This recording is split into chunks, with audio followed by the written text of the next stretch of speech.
The young woman's boot caught on the train step as she descended, her right leg dragging slightly behind the left, and the laughter started before her second foot touched the dusty platform of Amarillo, Texas. "Look at that cripple trying to walk like regular folk," a man's voice called out from near the general store, his words carrying across the afternoon heat like a slap. The year was 1882, and Josephine Adams had traveled 3 weeks from Philadelphia to reach this unforgiving stretch of the Texas Panhandle, seeking a fresh start where nobody knew her story. That hope died within her first 30 seconds in town. "Reckon she got lost on her way to the charity house," another voice joined in, this one belonging to a woman in a faded calico dress who stood outside the saloon. "We do not need more useless mouths to feed here." Josephine kept her eyes forward, her jaw set tight as she reached for the single trunk that contained everything she owned. Her right leg throbbed from the long journey, the old injury that had shattered her knee 3 years ago still refusing to heal properly no matter how many doctors her father had consulted. The accident had happened during a factory fire, when falling debris had crushed her leg while she helped younger girls escape. She had saved 4 lives that day, but all anyone ever saw now was the limp. "Let me get that for you, miss."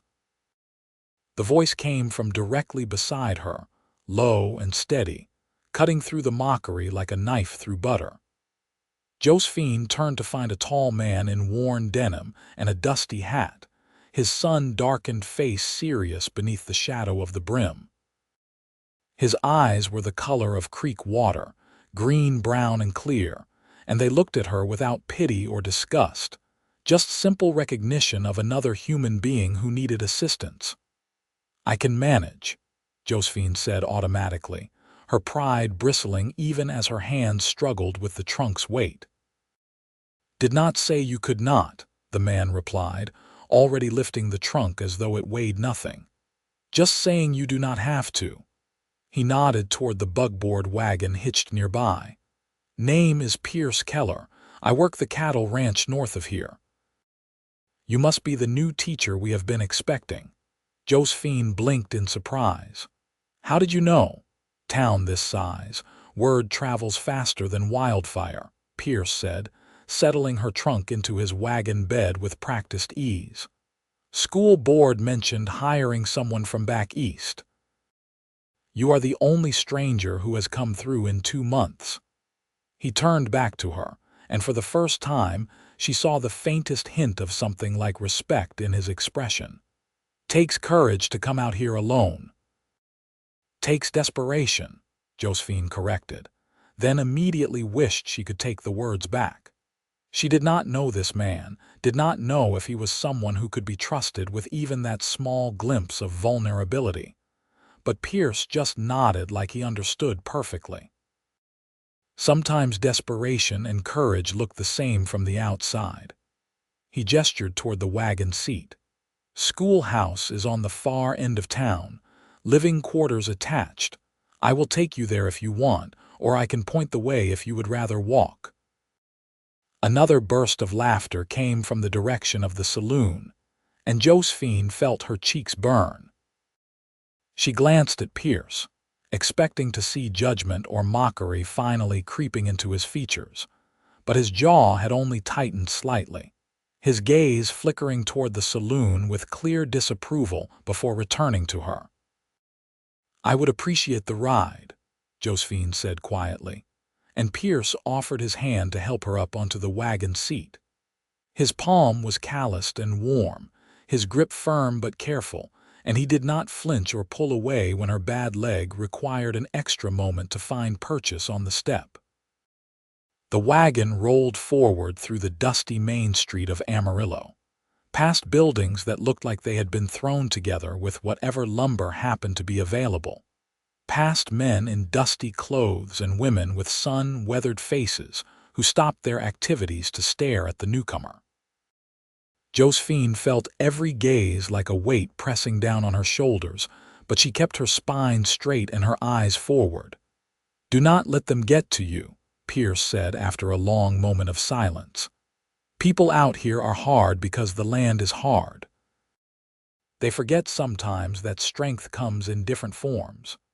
"You seem to remember just fine," Josephine observed, risking a glance at him. Up close, she could see he was probably around 25 or 26, just a few years older than her own 23 years. His hands were steady on the reins, his posture relaxed despite the tension that had filled the air back at the train station. Pierce's mouth curved slightly, not quite a smile but close. "My younger sister had a twisted foot from birth. Watched her work twice as hard as anyone else just to keep up, never complaining, never asking for special treatment. She taught me that the strongest people are usually the ones who have to fight for every step they take." His expression sobered.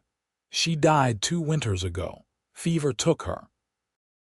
"I am sorry," Josephine said, and meant it. The loss was written clearly in the lines around his eyes, the kind of grief that never fully faded. "Me too," Pierce said simply. "But it taught me to see people for who they are, not just what they look like or how they move." He pulled the wagon to a stop in front of a small wooden building with a freshly painted sign that read Amarillo Schoolhouse. Next to it stood an even smaller structure, barely more than a shack, with a narrow door and a single window. "This is you." Living quarters are not much, but they are clean. Previous teacher left about 4 months ago, got married and moved to Denver. Josephine climbed down from the wagon with as much grace as she could manage, her leg protesting every movement after the long journey. Pierce brought her trunk to the door of the living quarters and set it down carefully on the small porch. "Thank you," Josephine said, meaning it deeply. "For the ride and for the kindness. Both seem to be rare commodities here." "Give them time," Pierce said, though his tone suggested he was not entirely convinced of his own words. "Once they see you can do the job, they will come around." He tipped his hat to her, a gesture that felt respectful rather than mocking. "If you need anything, Keller Ranch is about 5 miles north. Big white house with a red barn, cannot miss it. My family has been running cattle there for 15 years. "I will remember that," Josephine said, watching as he climbed back onto the wagon. "Thank you again, Mr. Keller." "Pierce," he corrected.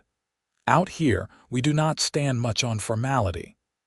Then he clicked his tongue to the horses and the wagon rolled away, leaving Josephine alone on the porch of her new home. The living quarters were indeed small, consisting of a single room with a narrow bed, a washstand, a small stove, and a table with 1 chair. But it was clean like Pierce had promised, and when Josephine pushed open the connecting door to the schoolhouse, she found a surprisingly well-maintained space with rows of wooden desks, a slate board on the wall, and shelves that held a modest collection of books and supplies. She spent the rest of the afternoon unpacking her trunk and trying to make the tiny room feel like home. Her possessions were few: clothing, a brush and mirror that had belonged to her mother, a photograph of her family taken before the factory fire, and a stack of books she had carefully saved money to purchase. She arranged them on the small shelf near the bed, running her fingers over the worn spines with something like affection. As evening fell, Josephine ventured out to explore the town more thoroughly. Amarillo was small, consisting of perhaps 24 buildings clustered along the main street, and a scattering of houses and ranches spreading out into the surrounding prairie. She found the general store, the saloon, a boarding house, a blacksmith shop, and a small church with a tired-looking cemetery behind it. The land stretched flat and endless in every direction, broken only by occasional clusters of mesquite trees and the distant shapes of cattle grazing. The storekeeper, a balding man with suspicious eyes, sold her supplies with minimal conversation, though he counted her money carefully as though expecting her to try to cheat him. The woman from earlier, the one who had called her useless, sat in a rocking chair outside the boarding house and watched Josephine limp past with undisguised disdain. By the time Josephine returned to her quarters, her leg was screaming in protest, and her heart felt heavy in her chest. She had known coming west would be difficult, had known that starting over in a place where women were judged primarily by their ability to work hard and bear children would present challenges for someone with her limitations. But knowing something intellectually and experiencing the reality of it were two very different things. She lay in bed that night, listening to the unfamiliar sounds of the prairie, the distant howl of coyotes and the whisper of wind across the endless grass. For the first time since leaving Philadelphia, she let herself cry, pressing her face into the thin pillow to muffle the sound. But when morning came, Josephine rose with the sun, washed her face in cold water from the basin, and dressed carefully in her best teaching dress. She braided her dark hair and pinned it neatly at the nape of her neck, then walked through the connecting door to the schoolhouse and began preparing for her first day. The children arrived in clusters, brought by parents who looked Josephine over with varying degrees of skepticism. She counted 16 students ranging in age from 6 to 14, their faces sunburned and their clothes patched but clean. They filed into the desks silently, staring at her with open curiosity. "Good morning," Josephine said, standing at the front of the room despite the way her leg ached. "My name is Miss Adams, and I will be your teacher. I know I am new here and different from what you are used to, but I promise you that I take education very seriously, and I hope you will too." A boy in the back row, perhaps 12 years old with hair the color of corn silk, raised his hand. "Is it true you are crippled?" he asked bluntly, and several other children giggled nervously. Josephine felt the familiar flush of shame creep up her neck, but she forced herself to meet the boy's eyes steadily. "I have an injury to my leg that makes it difficult to walk sometimes, yes. I was hurt 3 years ago while helping people escape a fire. But that has nothing to do with my ability to teach you reading, writing, arithmetic, history, and geography. Now, shall we begin with introductions? I would like each of you to tell me your name and one thing you hope to learn this year." The morning passed slowly, each minute feeling like an hour as Josephine worked to establish her authority and assess the varying skill levels of her students. Some could barely read, while others were surprisingly advanced for their ages. She made notes, planned lessons in her head, and tried to ignore the way several of the older students continued to stare at her leg whenever she moved around the room. At midday, the children scattered for lunch, most of them running home to eat with their families. Josephine sat at her desk and ate the simple meal she had prepared: bread, cheese, and an apple. She was just finishing when the door opened and Pierce Keller stepped inside, a basket in his hands. "Afternoon," he said, removing his hat. "Thought you might like some proper food after your first morning. My mother sent over fried chicken, biscuits, and pie." Josephine stared at him in surprise. "That is very kind, but you did not have to do that." "I know," Pierce said, setting the basket on her desk. "But Ma is like that. Heard there was a new teacher in town and insisted someone needed to welcome you properly." He paused, his eyes scanning her face with concern. "How did it go?" Josephine considered lying, then decided against it. Something about Pierce invited honesty. They stared, they questioned. But they also learned, which is what matters. "Give it time," Pierce said again, and this time Josephine wanted to believe him. "Listen, I actually came by for another reason too. We have been having some trouble with cattle thieves hitting ranches in the area. Sheriff is organizing a watch rotation, and I wanted to warn you to keep your doors locked at night. Probably nothing to worry about, but better to be cautious. I will be careful, Josephine promised, touched by his concern. Thank you for the warning, and please thank your mother for the food. It smells wonderful. Pierce settled his hat back on his head, but he hesitated before leaving. Miss Adams, can I ask you something? Of course. Why did you really come here? To Amarillo, I mean. A woman with your education could have found teaching positions in better towns, places with more amenities and less hardship. Josephine looked down at her hands, choosing her words carefully. After my accident, people back home started treating me differently. They pitied me, or they avoided me, or they talked about me in whispers like I had become something tragic and broken. My father wanted to marry me off to his business partner, a man twice my age who needed a wife to raise his children from his first marriage. He said it was the best I could hope for now. She raised her eyes to meet Pierce's. I wanted to go somewhere nobody knew me, somewhere I could prove I was more than my injury. Even if it is harder here, at least it is on my own terms. Pierce nodded slowly, understanding evident in his expression. That takes real courage, Miss Adams. I hope Amarillo proves worthy of it. Then he tipped his hat and left, leaving Josephine alone with the basket of food and a strange warmth blooming in her chest. The afternoon session went more smoothly than the morning. Josephine taught a history lesson about the American Revolution that actually seemed to capture the students' attention, particularly when she described the battles in vivid detail. The corn-haired boy, whose name she learned was Samuel, raised his hand multiple times with thoughtful questions.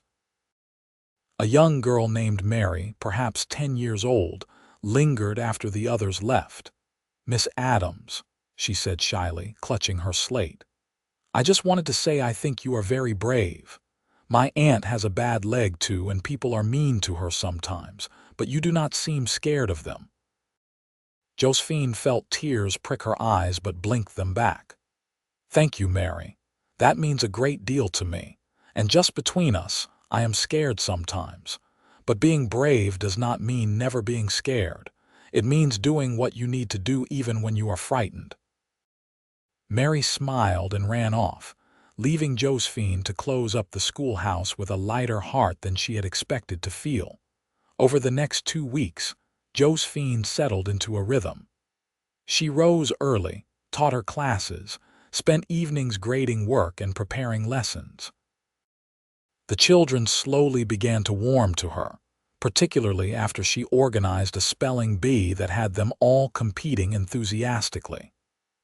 The parents remained more distant, though a few had started nodding to her when they passed on the street rather than pretending she did not exist. Pierce came by the school 3 more times during those weeks, always with some plausible reason. Delivering a message from the sheriff about the cattle thieves, bringing lumber to repair a loose step on the schoolhouse porch, dropping off a box of books his family no longer needed. Each time, he stayed longer than strictly necessary, and they talked about everything from the challenges of teaching to the history of Amarillo to their shared love of reading. You have read The Last of the Mohicans? Pierce asked during one visit, genuine surprise in his voice as he examined her bookshelf. I thought I was the only person within 100 miles who had even heard of James Fenimore Cooper. It was one of my favorites as a girl, Josephine admitted. I loved the adventure of it, the wildness. I think part of why I came west was hoping to find some of that freedom the frontier promises. And have you, Pierce asked, turning to look at her with those creek water eyes. Found freedom, I mean. Josephine considered the question seriously. I have found something. I am not sure freedom is quite the right word yet, but possibility maybe, space to breathe, room to be more than what I was told I had to be. That is a start, Pierce said softly, and the way he looked at her made Josephine's breath catch in her throat. There was admiration in his gaze and something warmer, something that made her pulse quicken. The moment stretched between them, charged with an awareness that had been building since their first meeting at the train station. Then, Pierce cleared his throat and stepped back, suddenly businesslike. "I should get going. Got cattle to check on before dark." "Of course," Josephine said, trying to ignore the disappointment that flooded through her. "Thank you for the books. The children will be thrilled." After he left, Josephine sat at her desk for a long time, her lesson plans forgotten. She pressed her fingers to her lips, wondering at the strange flutter in her chest whenever Pierce was near. It had been so long since anyone had looked at her as anything other than pitiable or broken. She had almost forgotten what it felt like to be seen as simply a woman, attractive and interesting in her own right. But she knew better than to let herself hope too much. Pierce was kind, but kindness was not love. He was probably just being neighborly, the way anyone decent would be to a newcomer in town. She could not afford to mistake his compassion for something deeper. Still, when she lay in bed that night, it was Pierce's face she saw before drifting off to sleep. The third week brought unexpected excitement when a circuit preacher arrived in town, announcing that he would hold Sunday services in the schoolhouse, since the church building had developed a dangerous crack in its foundation. Josephine found herself swept up in preparations, helping to arrange the desks and clean the space for worship. Sunday morning dawned clear and hot, and Josephine dressed carefully in her best dress, a deep blue cotton that brought out the color of her eyes. She arrived at the schoolhouse early, surprised to find Pierce already there with his family. "Miss Adams, I would like you to meet my mother, Margaret Keller, and my father, Henry," Pierce said, gesturing to the handsome older couple beside him. His mother was a sturdy woman with kind eyes and graying hair, while his father had Pierce's same steady bearing and weathered features. "So you are the teacher my son has been talking about," Margaret said with a warm smile, taking Josephine's hand. "He said you were brave and clever, and I can see he was not exaggerating. Welcome to Amarillo, dear. I hope people have been treating you well." "Your son has been very kind," Josephine said, acutely aware of Pierce standing just behind his mother, his ears turning slightly red at his mother's words. "And thank you for the basket of food you sent. It was delicious." "The first of many, I hope," Margaret said firmly. "You must come to dinner at the ranch. How does next Sunday sound? After church?" Josephine glanced at Pierce, who nodded encouragingly. "I would like that very much, thank you." The service itself was pleasant, the preacher delivering a sermon about perseverance and faith that felt particularly relevant to Josephine's current circumstances. She found herself seated between Mary and another young student, and when the congregation stood to sing hymns, she joined in with a clear voice that drew surprised glances from several people. After the service, as people milled about chatting, Josephine overheard a conversation that made her blood run cold. "I still say it is a mistake having a cripple teaching our children," a woman's voice said, low but not quite low enough. "What kind of example does that set?" "Children need strong role models, not broken ones." "She seems capable enough with the books," a man replied, sounding uncertain. "Samuel says she tells history like stories makes it interesting." "Being interesting is not the same as being suitable," the woman insisted. "Mark my words, come winter when the snow is deep, that bad leg of hers will keep her from getting to the schoolhouse more days than not. Then what will we do?" Josephine felt the familiar burn of shame and anger in her chest. She started to turn away, not wanting to hear more, but Pierce appeared at her elbow. "Mrs. Richardson," he said loudly enough to Carrie, addressing the woman who had been speaking. "I could not help but overhear your concerns about Miss Adams. I have to say, I disagree completely. In fact, I think having a teacher who has overcome adversity and continues to work hard despite challenges is exactly the kind of example our children need. Teaches them that strength is not just physical, that determination and intelligence matter more than perfect health. The woman, a pinched-faced matron in an ugly brown dress, flushed red. "Mr. Keller, I hardly think. And as for winter," Pierce continued smoothly, "I have already spoken to my father about clearing a path from Miss Adams' quarters to the schoolhouse whenever it snows and providing transport if needed. The Keller Ranch has always supported education in this town, and we stand behind Miss Adams completely." Several people had gathered to listen, and Josephine saw grudging respect dawn on a few faces. Pierce's family was clearly influential in the community, and his public endorsement carried weight. Mrs. Richardson pressed her lips together in a thin line and stalked away without another word. "Thank you," Josephine murmured to Pierce once the crowd had dispersed. "You did not have to do that." "Yes, I did," Pierce said firmly, and there was anger in his eyes, though not directed at her. "I meant every word I said. You are a fine teacher and the children are lucky to have you. Anyone who cannot see that is a fool." "You barely know me," Josephine pointed out, though warmth was spreading through her chest at his defense. "How can you be so certain?" Pierce met her eyes directly. "I know enough. I know you traveled halfway across the country alone to start over.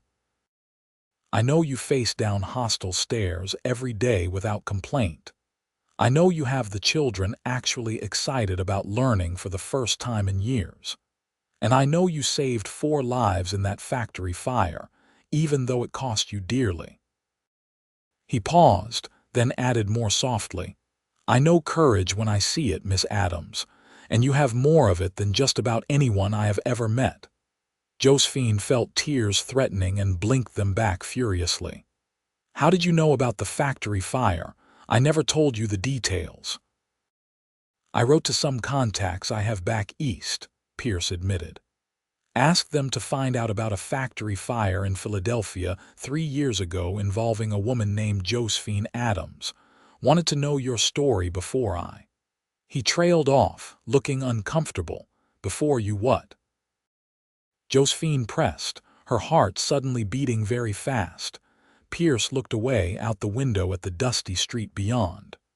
"Before I let myself care too much about what happened to you," he said finally, his voice low.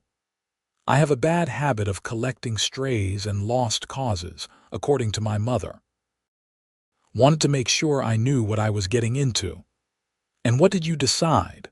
Josephine asked, hardly breathing. "That I am worth the trouble." "I decided that you are not a lost cause at all," Pierce said, turning back to face her. His eyes were intense, burning with something that made Josephine's knees feel weak. "I decided that you are one of the strongest, most remarkable women I have ever met, and I decided that I want to know you better, if you will let me." The schoolhouse had emptied around them without Josephine noticing, leaving them alone in the afternoon light streaming through the windows. The moment felt suspended, fragile and precious as spun glass. "I would like that," Josephine whispered. "I would like that very much." Pierce's face broke into a genuine smile, the first real one she had seen from him, and it transformed his entire countenance. "Then have dinner with my family next Sunday," he said. "And maybe let me take you riding sometime, show you more of the ranch. If your leg can manage sitting a horse, that is. If not, we can take the wagon." "I can ride," Josephine said, lifting her chin. "I have not done so since before the accident, but I used to love it. I would be willing to try again." "That is my girl," Pierce said, then immediately looked flustered at his own words. "I mean, that is good. That is very good." Josephine laughed, a genuine sound of delight that surprised them both. "Next Sunday, then, for dinner and whatever else you have planned." The days between that Sunday and the next crawled past like years. Josephine found herself distracted during lessons. her mind wandering to thoughts of Pierce's smile and the way he had defended her to Mrs. Richardson. The children noticed her preoccupation and teased her gently about being sweet on someone, which made her blush and firmly redirect them to their arithmetic. Pierce came by the school twice that week, once to drop off fresh vegetables from his mother's garden and once to repair a broken desk. Both times, they talked for longer than the errand required, discovering new things about each other. Josephine learned that Pierce had traveled to Kansas City once and hated the crowds, that he loved the land with a fierce passion, that his favorite time of day was dawn when the prairie was painted gold and pink. Pierce learned that Josephine had a younger brother still in Philadelphia who wanted to be a doctor, that she played piano though she had not touched one since leaving home, that she dreamed of someday writing a book about her experiences in the West. "You should," Pierce said seriously when she mentioned the writing. "People back east have strange ideas about what life is really like out here. Someone should set the record straight." "Maybe someday," Josephine said, tucking the dream away like a precious secret. Sunday finally arrived, bright and hot as only a Texas summer day could be. Josephine wore her blue dress again and pinned her hair up carefully, her hands trembling slightly with nerves. Pierce arrived to collect her in a small buggy rather than the work wagon, the horses gleaming with good grooming. "You look beautiful," he said simply when she stepped outside, and the sincerity in his voice made Josephine's breath catch. "Thank you," she managed. "You look quite handsome yourself." Pierce had clearly made an effort, wearing clean pressed trousers and a shirt that looked new, his dark hair still damp from washing. He helped her into the buggy with careful hands, and they set off north toward the ranch. The Keller property was even more impressive than Josephine had imagined. The White House Pierce had mentioned was actually a sprawling two-story structure with a wide porch wrapped around three sides. The red barn was enormous, and beyond it stretched corrals and pastures where cattle grazed in peaceful clusters. Gardens grew in neat rows near the house, and shade trees provided relief from the relentless sun. Margaret Keller came bustling out to greet them before Pierce had even secured the horses.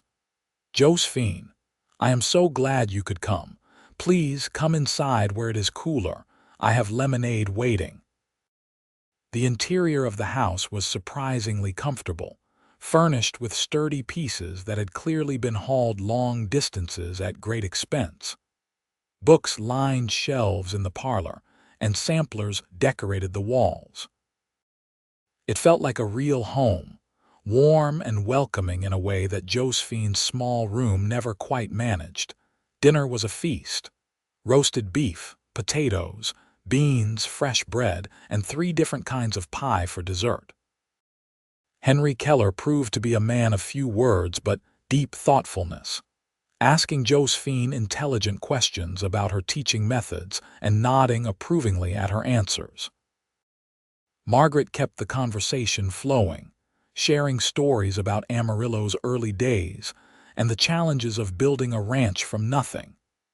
"Pierce was just 10 years old when we arrived," Margaret said, passing Josephine another slice of apple pie despite her protests that she was full. "The land was wild, full of dangers, but he took to it like he was born for it, could ride and rope better than boys twice his age."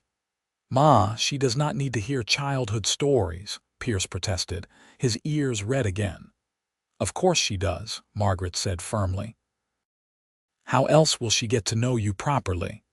She turned to Josephine with a conspiratorial smile. "He was always bringing home injured animals, birds with broken wings, prairie dogs with hurt paws, drove his father crazy but taught him compassion. The quality I most admired in him when we first met," Josephine said softly, and Pierce's eyes met hers across the table with unmistakable warmth. After dinner, Pierce suggested showing Josephine around the property. They walked slowly to accommodate her leg, Pierce matching his pace to hers without comment or complaint. He showed her the barn where a new foal had been born just days ago, the chicken coop where his mother raised laying hens, the stream that ran through the northern pasture providing water for the cattle. "It is beautiful here," Josephine said, watching the sun begin its descent toward the horizon, painting the sky in shades of orange and pink. "I can see why you love it. It gets in your blood," Pierce said, leaning against the fence rail. "The space, the freedom, the way every day brings something different. But it is also hard and lonely sometimes. The isolation wears on people." He paused, then added carefully, "It is part of why I have never married. Hard to find someone who wants this life, who can handle the challenges it brings." "Is that what you want?" Josephine asked, her heart pounding. "Marriage eventually." Pierce was quiet for a long moment, his eyes on the distant cattle. "I always thought I would someday, but I never met anyone who made me want to change my bachelor ways. Never met anyone who seemed to understand what this life requires, or who I could imagine building something with." He turned to look at her directly. "Not until recently, anyway." Josephine felt the weight of his gaze, the meaning behind his words. They had only known each other for a few weeks, but something had been building between them since that first day at the train station.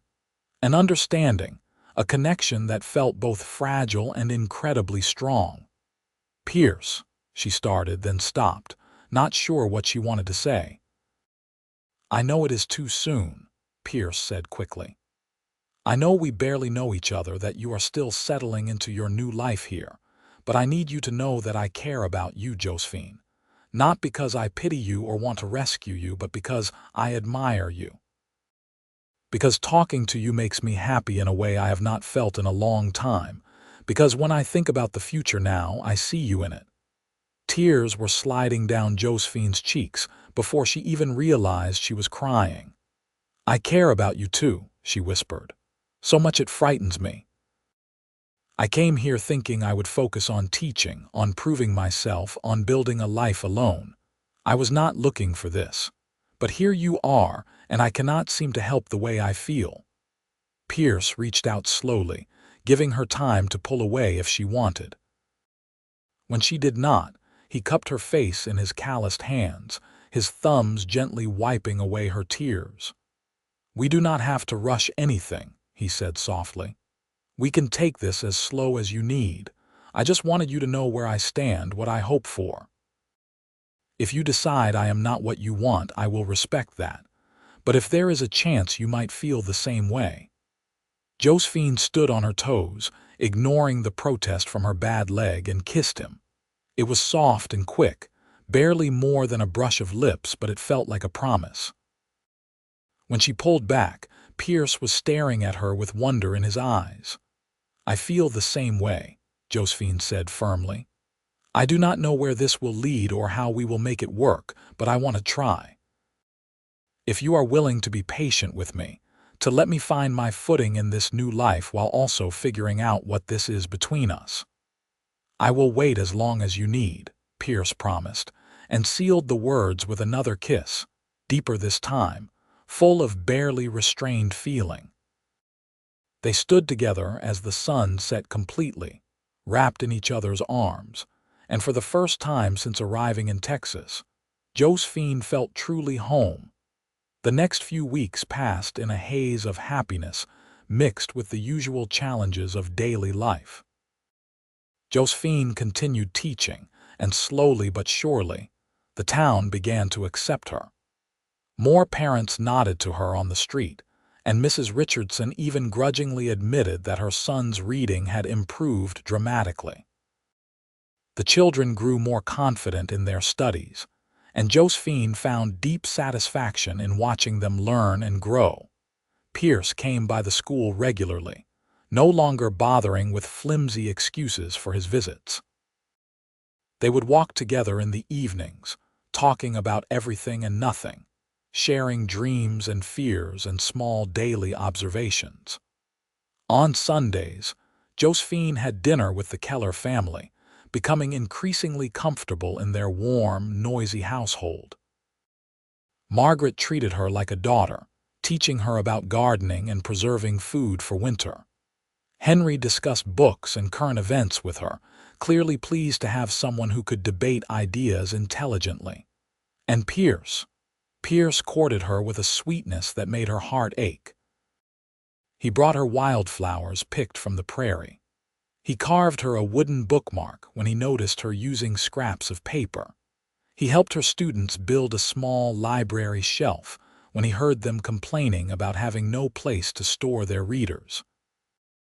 He never once mentioned her leg or treated her as though she were fragile, but he was always quietly attentive, ready to offer a hand when terrain was difficult or help when she needed it, never making her feel less capable. "You are going to ruin me for ordinary gestures," Josephine teased one evening as they sat on the schoolhouse steps, watching stars emerge in the darkening sky. "How will anything measure up after this?" "That is the idea," Pierce said with a grin.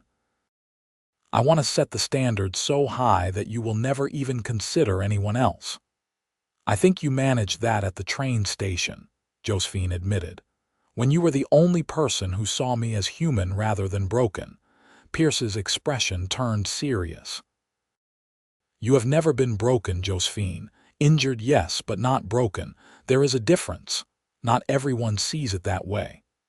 "Then not everyone is worth caring about," Pierce said firmly.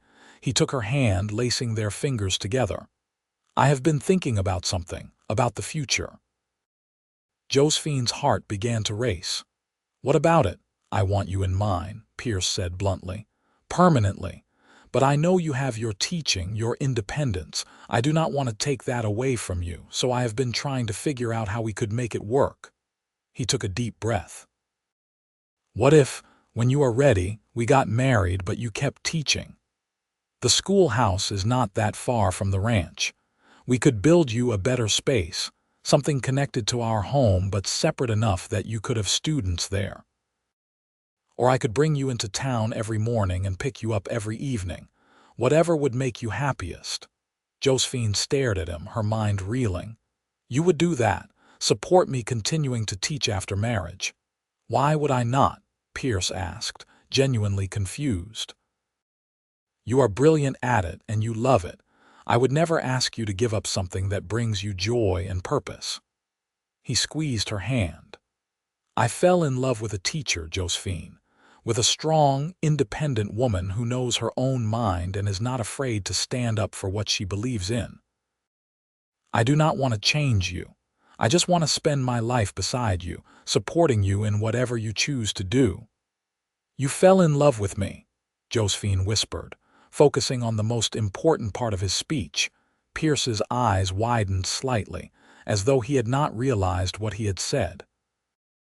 Then his expression softened into something so tender it made Josephine's chest ache. "Completely," he said simply. "I love you, Josephine Adams.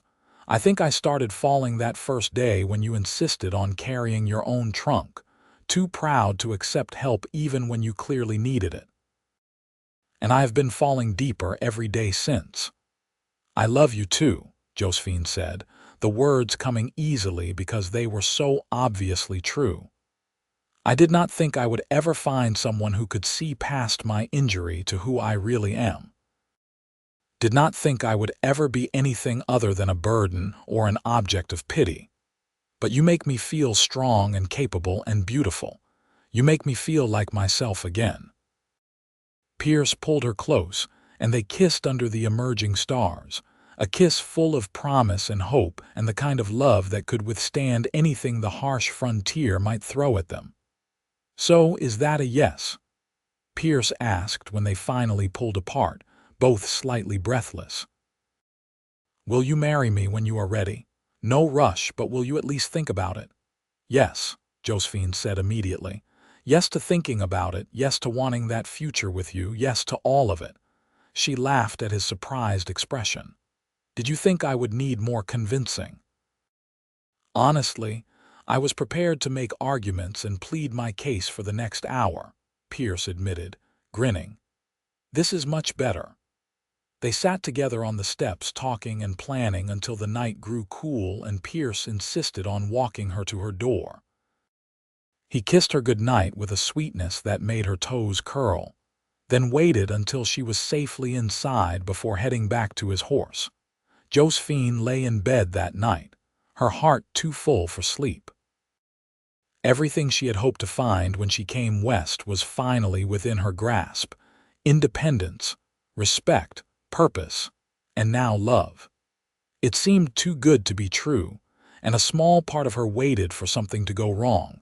That something arrived 2 weeks later in the form of a telegram from Philadelphia.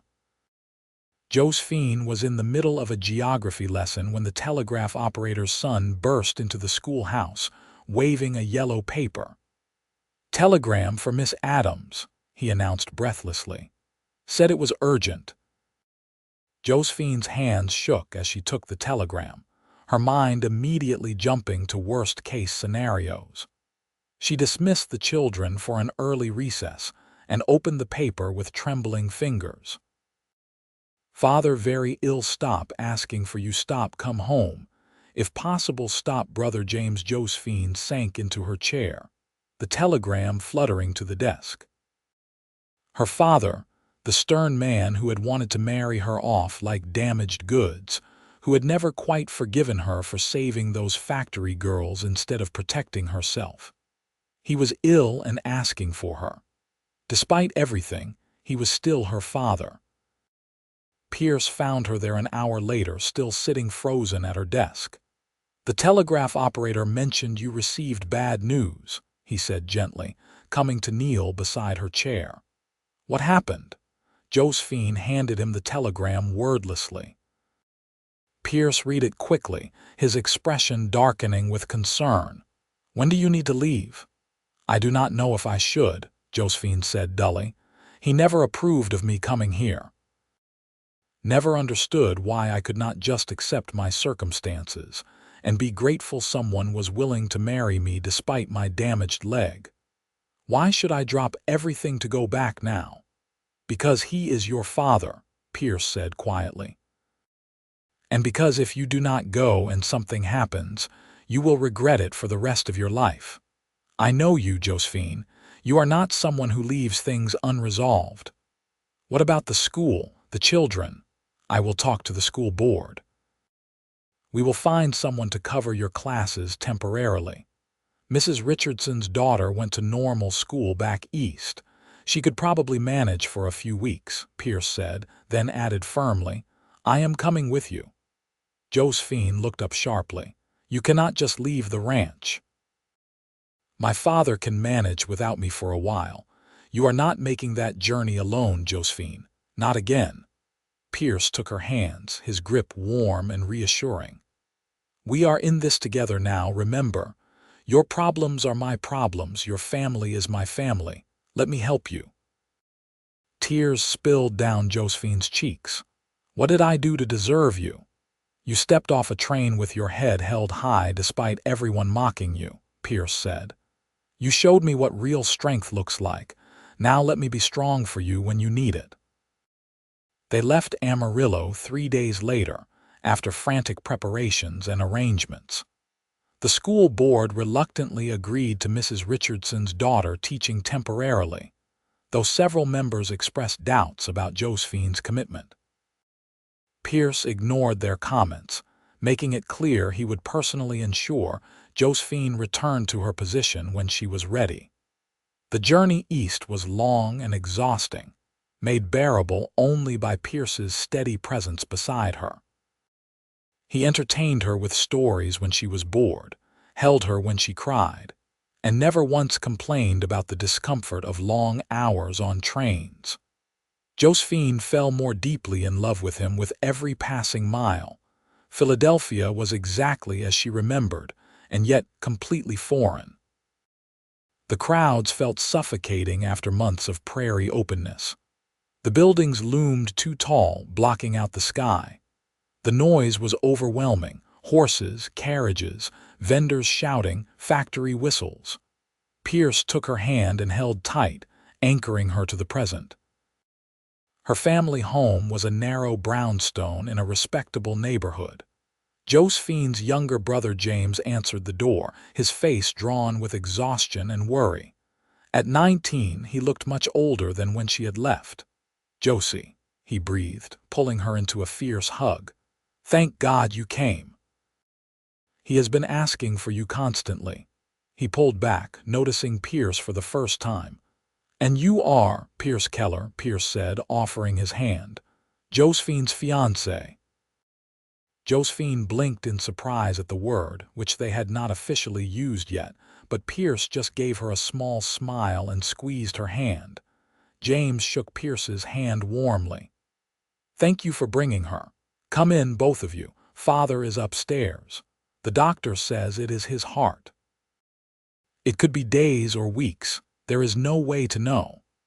Josephine climbed the stairs slowly, her leg protesting after the long journey. The door to her father's room stood half open, and she paused on the threshold, gathering her courage. The man in the bed looked like a shadow of the robust businessman who had tried to control her life. Thomas Adams had always been broad-shouldered and commanding. Now he appeared shrunken and gray, his breathing labored. "Father," Josephine said softly, stepping into the room. "It is me. I am here." Thomas's eyes opened, struggling to focus. When he saw her, something like relief crossed his face. "Josephine, you came." "Of course I came," Josephine said, moving to sit in the chair beside the bed. Pierce remained in the doorway, giving them space but making his presence known. "James said you were asking for me." "I was wrong," Thomas said abruptly, his voice weak but determined. "About everything. About trying to marry you off, about not supporting you when you wanted to leave. I was angry that you were hurt, and I blamed you for not being more careful when I should have been proud of your courage." He struggled to breathe, and Josephine grabbed his hand. "I heard about your teaching position. Your brother showed me the letters you sent him. You sound happy there." "I am," Josephine said, tears streaming down her face. "Happier than I have ever been." "Good, that is good." Thomas's eyes shifted to Pierce. "Is that the young man you wrote to James about?" "Yes, his name is Pierce. He wants to marry me and I want to marry him."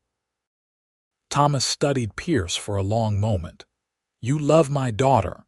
"With everything I have, sir," Pierce said steadily, meeting the older man's gaze without flinching.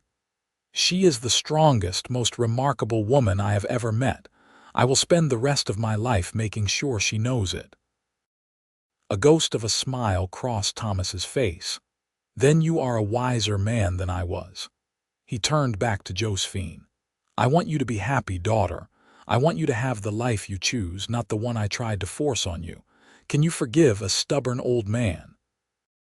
"There is nothing to forgive," Josephine said, though her heart knew it was not entirely true. The wounds her father had inflicted with his disappointment and attempts to control her would take time to fully heal. But she could see his regret was genuine, and that was a start. "I am just glad we have this chance to talk, to understand each other better." Thomas squeezed her hand weakly. "Live boldly, Josephine. Do not let fear or other people's expectations hold you back. Promise me." "I promise," Josephine whispered, and watched her father's face relax into peace. Thomas Adams died 3 days later, peacefully in his sleep. Josephine and James were both with him, holding his hands. Pierce waited outside the room, respecting the family's privacy but ready to provide support the moment Josephine needed it. The funeral was well attended, Thomas having been a respected figure in Philadelphia business circles. Josephine stood through the service with her head high, accepting condolences from people who had pitied or avoided her after her accident. Many seemed surprised to see her looking so confident and healthy, and more than one expressed shock that she had traveled all the way from Texas. "You look well, Miss Adams," her father's former business partner said. the same man who had wanted to marry her. "I had heard you were out west somewhere. I trust you are finding suitable employment." "I am teaching," Josephine said coolly, "and planning my wedding to a rancher. I am very happy." The man's face showed clear skepticism that someone like her could land a rancher, but Pierce chose that moment to appear at her side, tall and handsome in his formal clothes, his hand possessive on her waist. "Everything all right?" Pierce asked, his eyes on the other man with clear challenge. "Perfectly fine," Josephine said, allowing herself to lean into Pierce's strength. "We were just finishing our conversation." The business partner made hasty excuses and left, and Josephine finally allowed herself to relax slightly. "You do not have to stay for my sake," she told Pierce as they walked through the cemetery after the service. "This cannot be how you wanted to spend these weeks." "I am exactly where I want to be," Pierce said firmly. "With you helping you through this, that is all that matters." They stayed in Philadelphia for 2 more weeks, helping James settle their father's affairs. The estate was modest but solid, providing enough for James to continue his medical studies, and leaving Josephine a small inheritance that she immediately decided to use for school supplies. "You could buy yourself pretty dresses," James pointed out when she told him her plans, "or save it for your future home." "The children need books more than I need dresses," Josephine said, "and Pierce and I will build our future together. This money can do real good where I am teaching." James hugged her tightly. "I am going to miss you, Josie, but I am so proud of the life you are building. Father was too at the end. I think he finally understood what I tried to tell him months ago, that you were never broken, just bent in a different direction." "Write to me," Josephine said through tears. "Tell me about your studies, about your life, and visit when you can. I want you to see Amarillo to understand why I love it there." "I will," James promised. "And I want to meet Pierce's family properly, get to know the people who have been taking care of my sister." The journey back to Texas felt different from the trip east. Josephine was exhausted emotionally, but also lighter somehow, as though a weight she had been carrying had finally been lifted. Her relationship with her father had never been perfect, but they had reached an understanding at the end. That was more than many people got. Pierce was quiet for much of the journey, seeming content to simply hold her hand and let her process her grief. But as the familiar flatness of the Texas landscape began to appear outside the train windows, he finally spoke. "I meant what I said to your brother," Pierce said, "about you being my fiancé. I know I have not officially asked you the right way with a ring and a proper proposal. But I want to do this right, Josephine. I want you to be my wife, and I want everyone to know it." Josephine turned to him, surprised. "Pierce Keller, are you proposing to me on a train?" "Not yet," Pierce said, a smile tugging at his lips. "But soon. Very soon. I just wanted you to know my intentions are serious. When we get back to Amarillo, I am going to ask you properly, and I am hoping you will say yes." "I will," Josephine said immediately. "Save yourself the nerves and anxiety. The answer is yes, has been yes since that night under the stars. I love you, and I want to build a life with you." Pierce's face broke into the widest smile she had ever seen from him. He pulled her close, heedless of the other passengers in their train car, and kissed her soundly. "You are the best thing that ever happened to me," he murmured against her lips. "Same," Josephine whispered back, and meant it with her whole heart. They arrived back in Amarillo on a dusty Tuesday afternoon, exactly 5 weeks after they had left. The town looked exactly the same, but Josephine felt profoundly changed.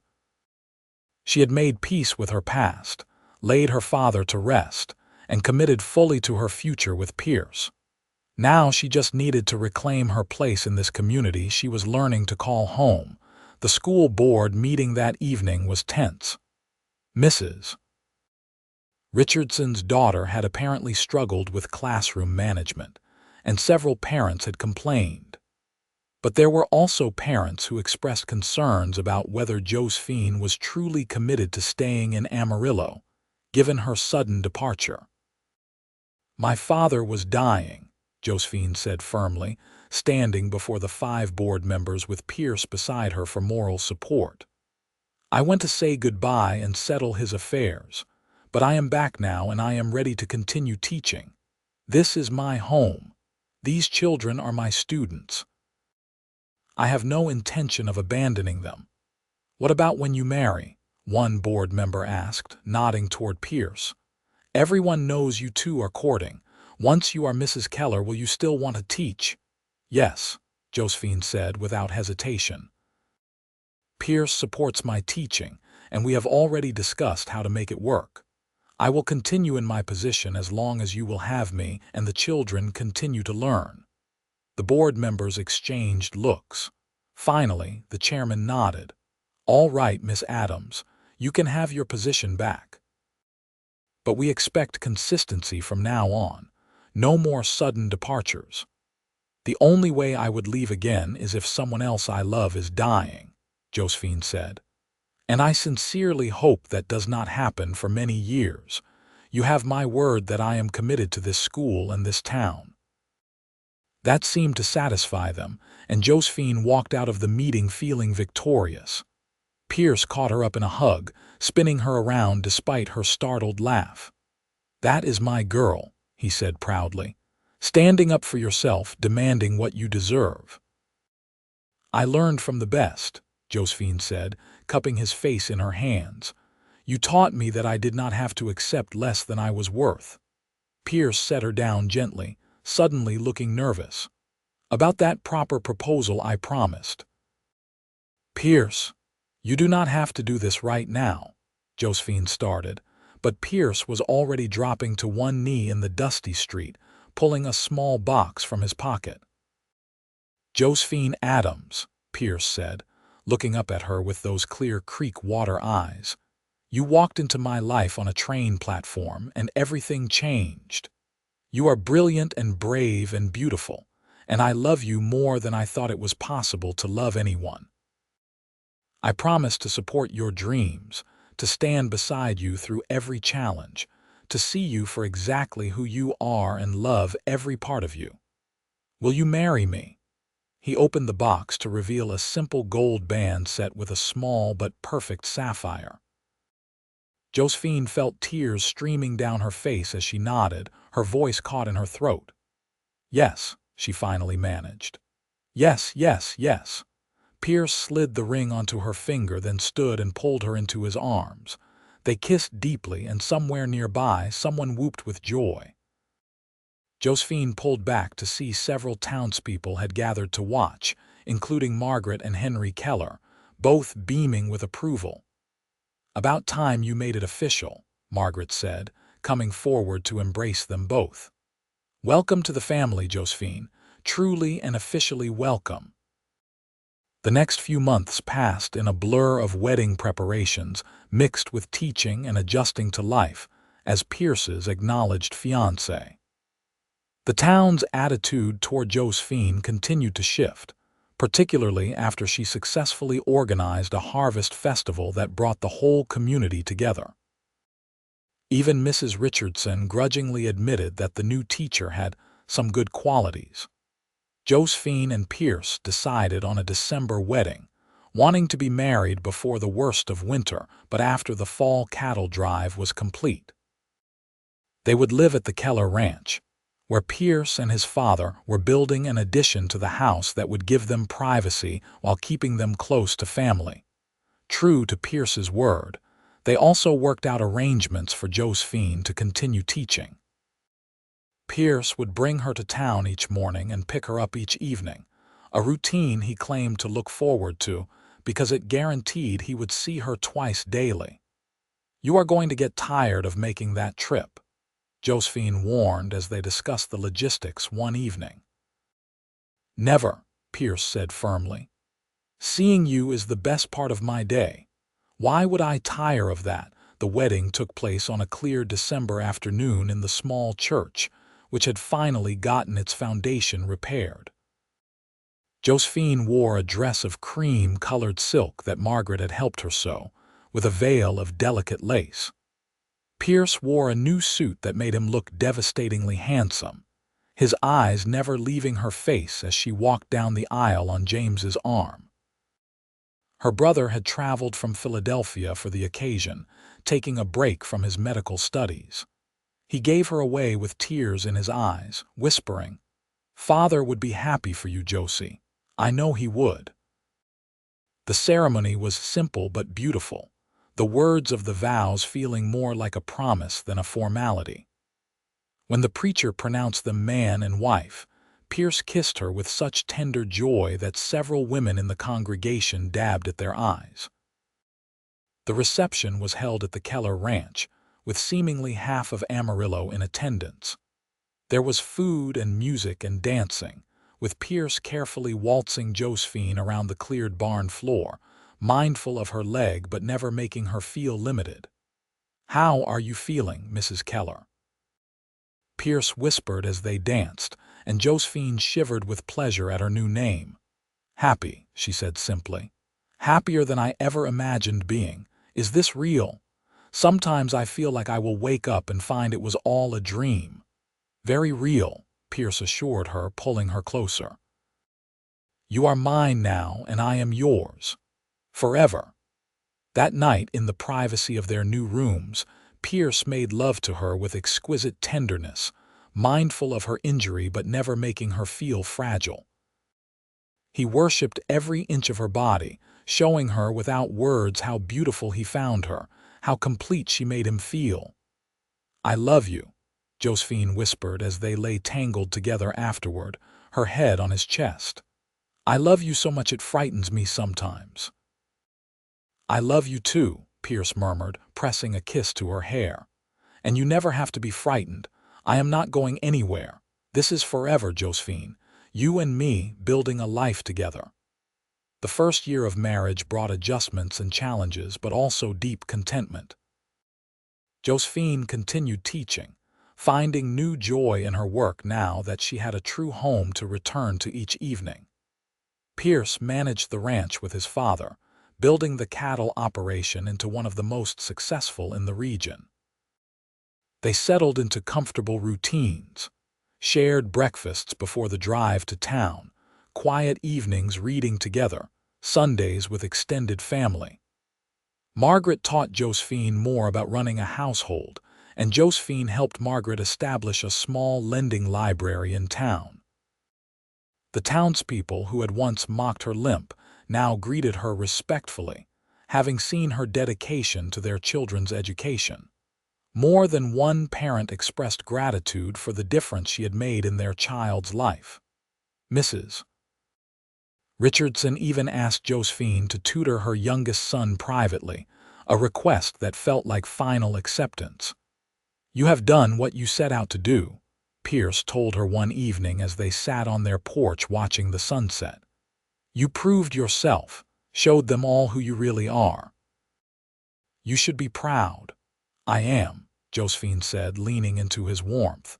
"But I could not have done it without you. You believed in me when nobody else did. You gave me the courage to stand up for myself." "You always had that courage," Pierce corrected gently. "I just helped you remember it." In the spring of their second year of marriage, Josephine discovered she was pregnant. The news filled her with equal parts joy and terror. Her injury had left doctors back east uncertain whether she would be able to carry a child safely, and she had never quite let herself believe motherhood would be possible. Pierce was elated when she told him, but also immediately worried. "We need to get the best doctor we can find. Someone who understands your situation and can make sure you and the baby are safe." They consulted with 3 different doctors, traveling as far as Fort Worth to speak with specialists.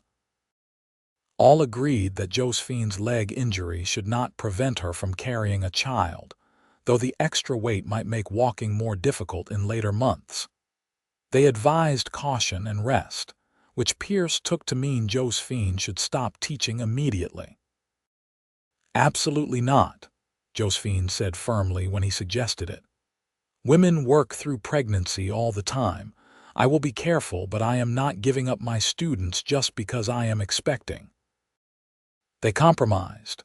Josephine would continue teaching through the end of the school year, but take the following year off to have the baby and recover. The school board agreed to hold her position, particularly after Pierce made it clear he would personally fund a temporary teacher's salary if necessary. Teaching while pregnant proved challenging but also deeply rewarding. The children were fascinated by the changes in her body, and it became an impromptu biology lesson. The mothers in town softened toward her even more, offering advice and hand-me-down baby clothes. Even Mrs. Richardson knitted a blanket, pressing it into Josephine's hands with gruff instructions to keep that baby warm. Josephine gave birth on a cold January night, after 12 hours of difficult labor that had Pierce pacing holes in the floor downstairs. When the midwife finally called him up to meet his son, Pierce burst into the room with wild eyes. "Josephine, are you all right? Is she all right?" he demanded before even looking at the baby. "I am fine," Josephine said tiredly, sweat-drenched but smiling. "Come meet your son." Pierce approached the bed cautiously, his eyes finally landing on the tiny bundle in Josephine's arms. The baby had dark hair like Pierce and was howling lustily, clearly healthy and strong. "A boy," Pierce breathed, sinking onto the edge of the bed. He reached out one tentative finger and the baby's tiny hand immediately wrapped around it. Pierce's face crumpled with emotion. "He is perfect. You are perfect. Thank you, Josephine. Thank you for this gift." They named him Thomas James Keller, honoring both of Josephine's family members. Little Tommy was a joy from the start, healthy and curious, with a powerful set of lungs that made his presence known throughout the house. Josephine spent the year at home bonding with her son, learning the rhythms of motherhood. It was harder than she had anticipated, the sleepless nights and constant demands wearing on her in ways teaching never had. But Pierce was an involved father, helping with nighttime feedings and nappy changes, never suggesting that childcare was solely Josephine's responsibility. "We made him together," Pierce said when Josephine tried to wave him back to bed one exhausting night. "We raise him together. That is how this works." When Tommy was a year old, Josephine began teaching again, bringing the baby to school with her. He napped in a small basket in the corner of the schoolhouse, and the older students took turns helping watch him during recess. It was unconventional, but it worked, and Josephine was grateful to return to the work she loved while still being present for her son. 3 years after Tommy's birth, Josephine had a daughter they named Ruth Margaret, combining Pierce's sister's memory with his mother's name. Ruth was quieter than Tommy had been, with Josephine's dark eyes and a contemplative nature that showed itself even in infancy. Life settled into a comfortable pattern: teaching, raising children, managing the household alongside Margaret, supporting Pierce in the ranch work. The years passed quickly, marked by children's milestones and seasonal rhythms and the steady deepening of love between Josephine and Pierce. By their 10th anniversary, Tommy was 9 and already showing signs of his father's talent with horses and cattle. Ruth was 6 and learning to read with a voracious appetite for stories. The Keller Ranch had expanded to include more land and a larger herd, prospering under Pierce and Henry's management.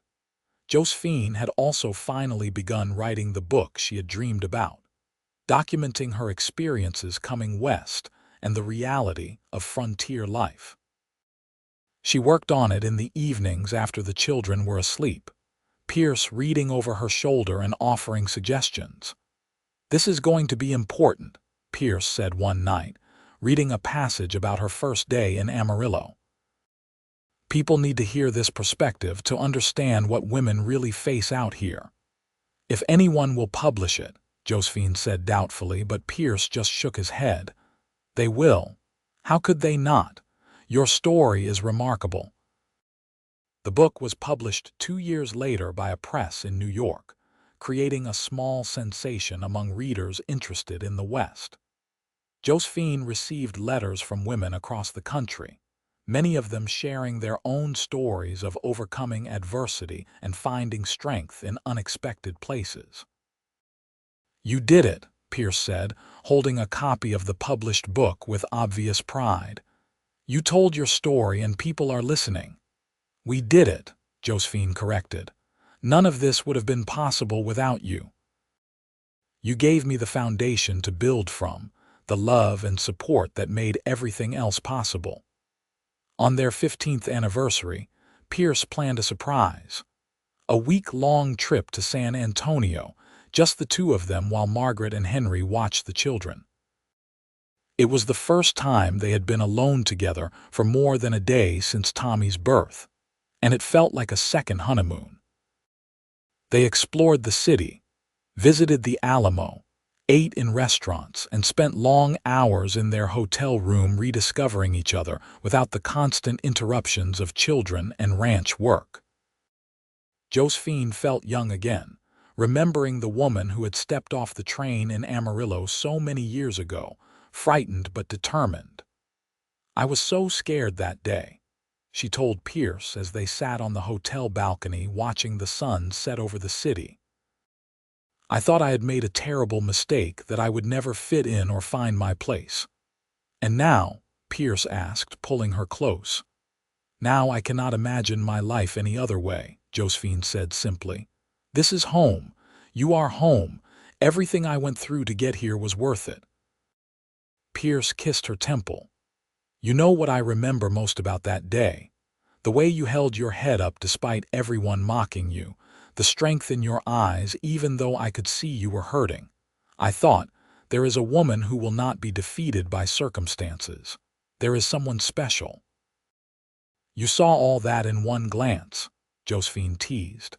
I did, Pierce said seriously. And I have spent 15 years watching you prove me right over and over again. You are the strongest person I know, Josephine, not despite your injury, but inclusive of everything you have overcome. You inspire me every single day. Tears slipped down Josephine's cheeks. Even after all these years, Pierce's words could still move her deeply. I love you. I will never stop loving you. Good, Pierce said with a grin. Because you are stuck with me for life, Mrs. Keller. They returned home to Amarillo refreshed and reconnected, ready to face whatever came next. Tommy was growing into a fine young man, already talking about taking over the ranch someday. Ruth had discovered a passion for teaching and often helped her mother with the younger students. When Josephine turned 45, the school board held a special ceremony honoring her 20 years of service to Amarillo. They presented her with a plaque and speeches praising her dedication, and every student she had ever taught who still lived in the area came to celebrate. You changed this town, the current school board chairman said. You taught our children not just reading and writing, but perseverance and courage. You showed them that strength comes in many forms and that determination can overcome any obstacle. Josephine stood before the crowd with Pierce beside her, their children in the front row, and felt overwhelming gratitude for the life she had built. She thought about the young woman who had arrived on that train platform 2 decades ago, broken-hearted and desperate, but trying so hard to be brave. If she could go back and tell that younger version of herself what the future held, she would say, keep going. Keep your head up. The mockery will fade, but your strength will remain. You will find love and purpose and a home that embraces you. You will prove every doubt wrong and exceed every expectation. You will be happy. She would tell her that the limp that seemed like such a curse would become part of her story, but never the whole story. That it would teach her compassion and resilience, that it would help her recognize true character in others, that it would ultimately lead her to the man who would cherish her completely. She would tell her that strength does not mean never struggling, never hurting, never needing help. It means continuing to move forward despite the struggles, the hurt, the need for support. It means building a life worth living, step by difficult step. The evening ended with dancing, and Pierce swept Josephine onto the floor despite her protestations that her leg could not handle it anymore. "Nonsense," he said, holding her close. "We have been dancing together for 20 years. I am not stopping now." They moved together slowly, perfectly in sync after all their years together. Josephine rested her head against Pierce's chest, listening to the steady beat of his heart, feeling the warmth of his arms around her. "Thank you," she whispered. "For what?" Pierce asked, confused. "For seeing me that day at the train station. For seeing strength when everyone else saw weakness. For loving me when I thought I was unlovable. For building this life with me." Pierce pulled back just enough to look into her eyes. "Josephine Keller, loving you has been the greatest privilege of my life. You do not need to thank me for doing what comes naturally." As the years continued to pass, Josephine and Pierce watched their children grow into adults. Tommy married a rancher's daughter from a neighboring county and brought her to live at the Keller Ranch, eager to learn everything about managing the land. Ruth earned a teaching certificate and took over Josephine's position at the school when Josephine finally retired at 50. Grandchildren arrived. Tommy and his wife had 3 sons in quick succession, loud and energetic boys who kept everyone on their toes. Ruth married a lawyer from Amarillo and had twin daughters, quiet and studious like their mother. Pierce's parents passed peacefully in their 80s, content to see the ranch thriving and their grandchildren happy. Josephine's brother James visited regularly, eventually moving to Amarillo to establish a medical practice after his children were grown. On their 30th anniversary, Pierce and Josephine sat on the porch of their home, watching the sun set over the prairie they had worked so hard to build a life on. They were grayer now, slower, marked by time and hard work. Josephine's leg ached more in cold weather and Pierce's hands were gnarled with arthritis. But they were together, still deeply in love, still finding joy in each day. "You have any regrets?" Pierce asked, a question that had become something of a ritual for them on anniversaries. "Not a single one," Josephine said, as she always did. "You?" "Only that I did not propose sooner," Pierce said with a grin. "Could have had even more years with you." Josephine laughed and squeezed his hand. 30 years is pretty good, though. 30 years of partnership, friendship, love.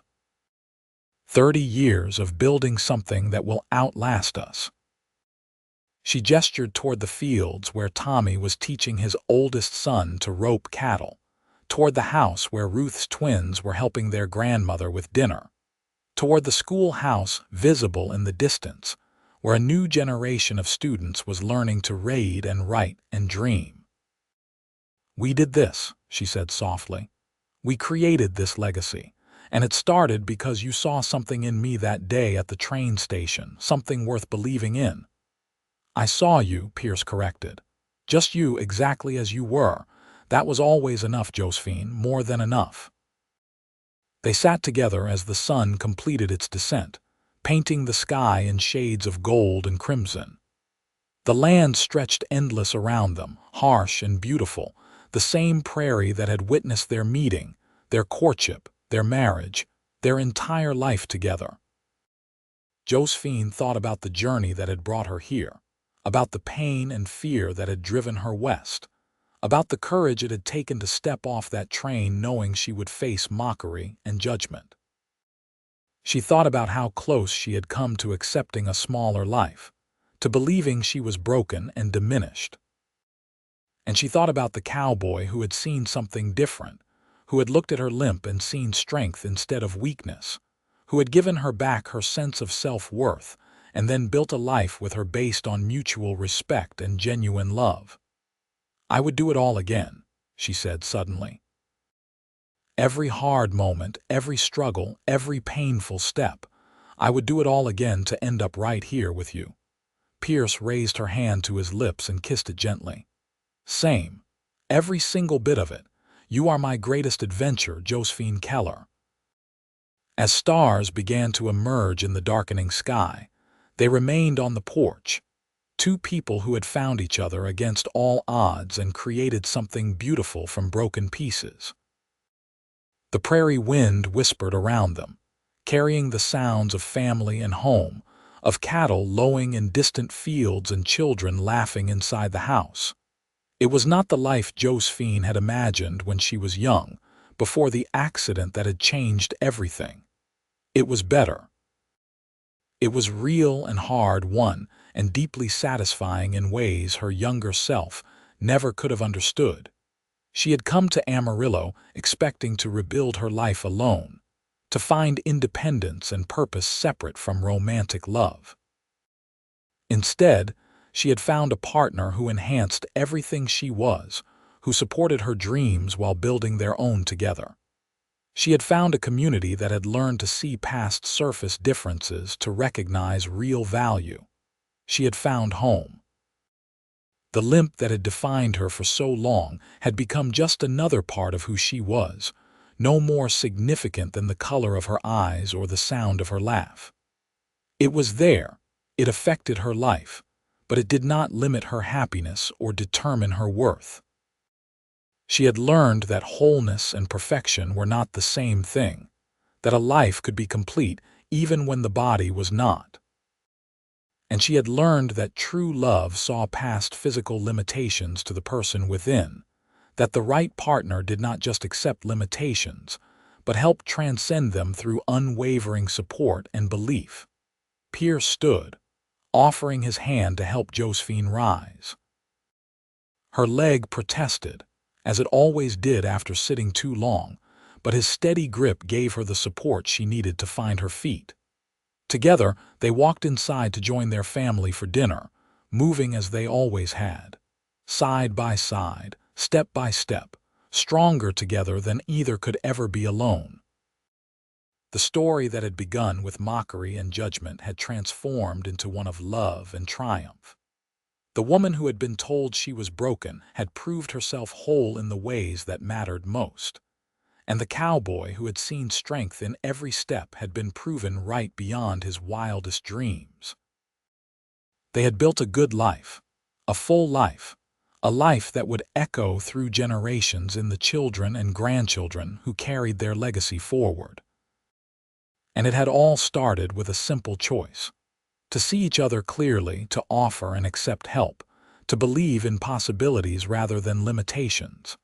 As Josephine took her seat at the dinner table, surrounded by the family she and Pierce had created, she caught his eye across the noisy room. He winked at her, that small gesture that still made her heart flutter after 30 years, and she smiled back with all the love she felt. This was happiness. This was home. This was everything she had dared to hope for on that dusty platform so many years ago, and so much more than she ever could have imagined. The train that had brought her to Amarillo had carried a frightened woman running from pain and pity, seeking a place to hide and heal. But she had not hidden. She had not just healed. She had bloomed, thrived, built a legacy that would outlast her physical presence on this earth. And she had loved deeply and completely, blessed with a partner who had seen past her limp to recognize the strength in every step she took. That was the real story, the one that mattered. Not the injury or the mockery or the challenges, but the love that had grown despite all obstacles. The love that had given her back herself, that had shown her what she was truly capable of becoming. As Pierce said grace over the dinner table, thanking God for family and blessings and abundant mercies, Josephine added her own silent prayer of gratitude.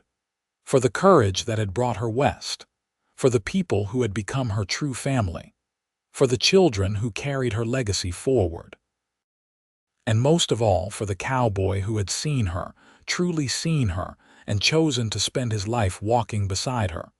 Step by step, year by year, they had built something beautiful. Something that would endure long after they were gone. A testament to the power of love, perseverance, and the simple act of seeing strength where others saw only weakness. It was a good life. It was her life, and she would not trade it for anything the world could offer.